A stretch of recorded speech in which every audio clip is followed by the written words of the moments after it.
Welcome to 49ers Halftime Live. Thanks for joining us on the NBC Sports Bay Area YouTube channel. Britt alongside Donte, Whitner, Staley, Takeo spikes the 49ers.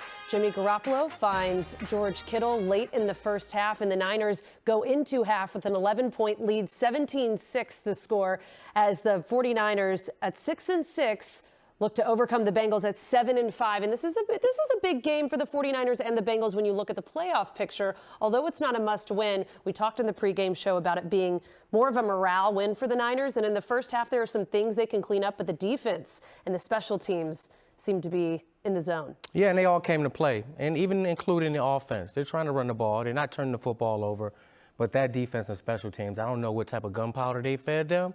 Richard Hightower and D'Amico Ryans, but those guys are flying around. I think they have 5 balls out on the ground in the first half, 2 that they converted into points.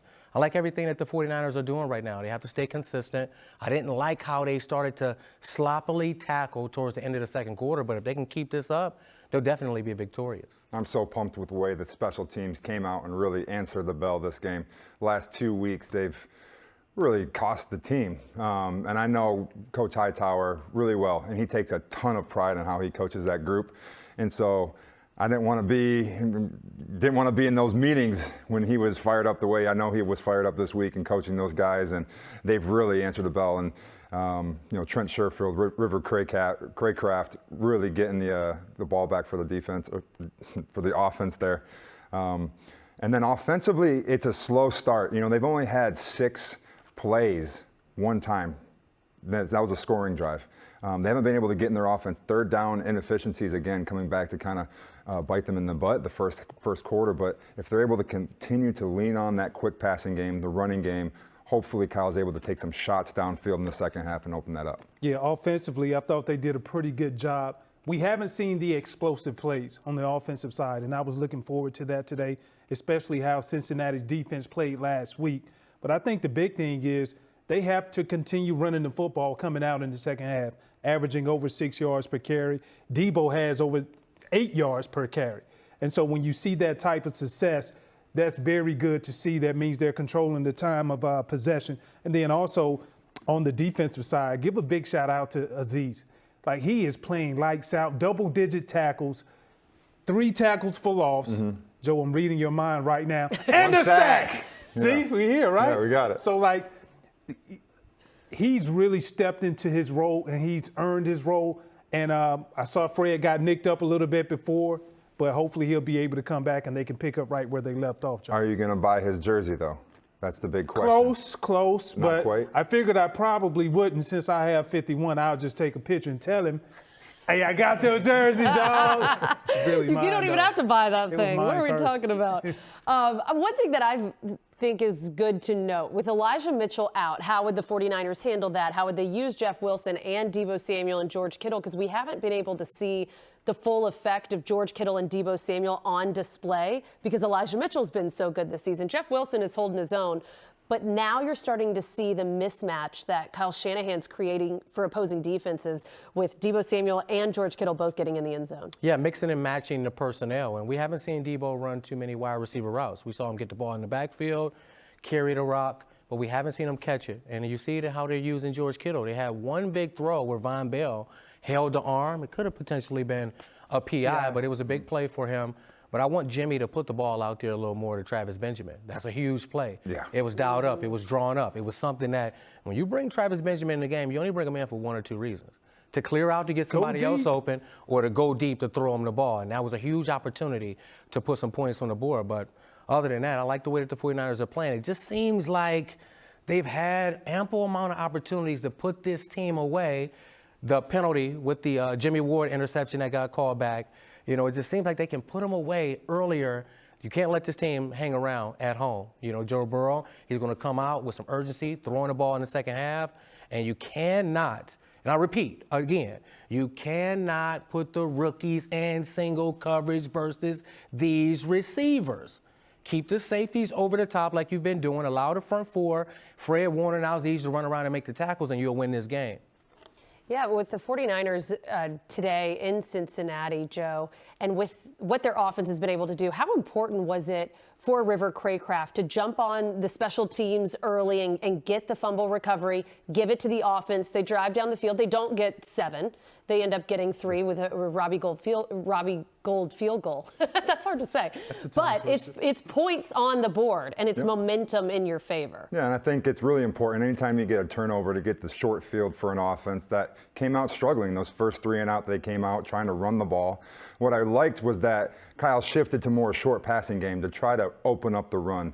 You know, Cincinnati in this first half was really committed to stacking the box, trying to force Jimmy to go downfield and try to beat him with his arm. And I still want to see him to be able to do that because, like you said, the deep shots are there. You know, he's got to put that out for Travis Benjamin in the second half. But that drive that we saw them go down six plays, 75 yards, capped off by the Deebo Samuel touchdown run right there.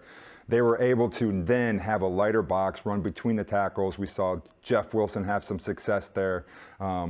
And then also offensively, a little bit of an up and down half from the offensive line. You know, there's a couple really good running lanes that were put there. There was a couple throws where Jimmy, especially on that one to Kittle late in the second quarter to get the touchdown, where they gave him a ton of time in the pocket to kind of get that second window throw.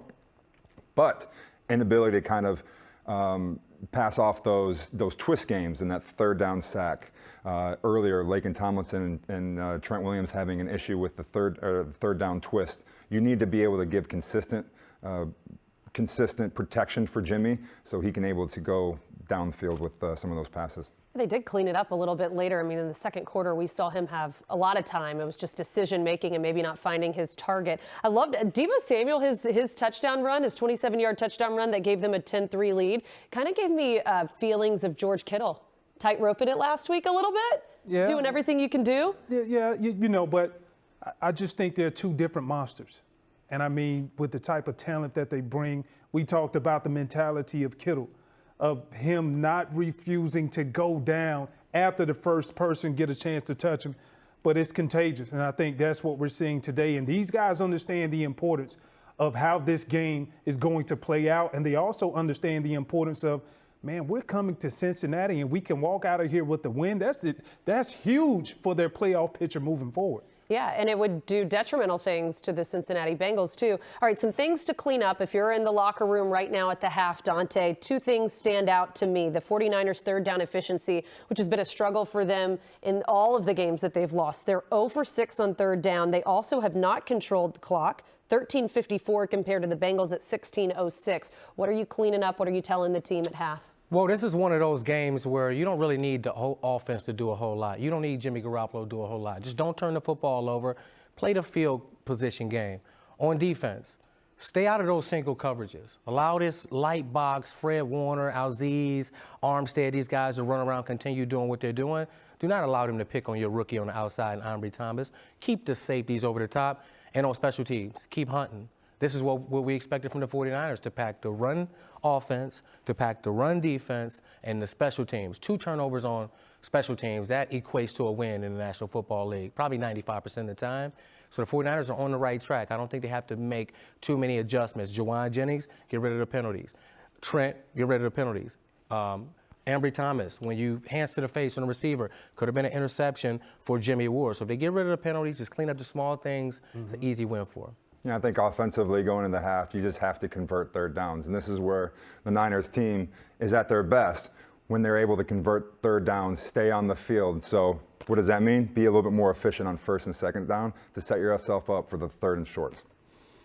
Takeo, key to the second half for the 49ers to get a win in Cincinnati. I think they need to take some of the opportunities. They knocked 5 balls out, well, 3 balls out on the defensive side.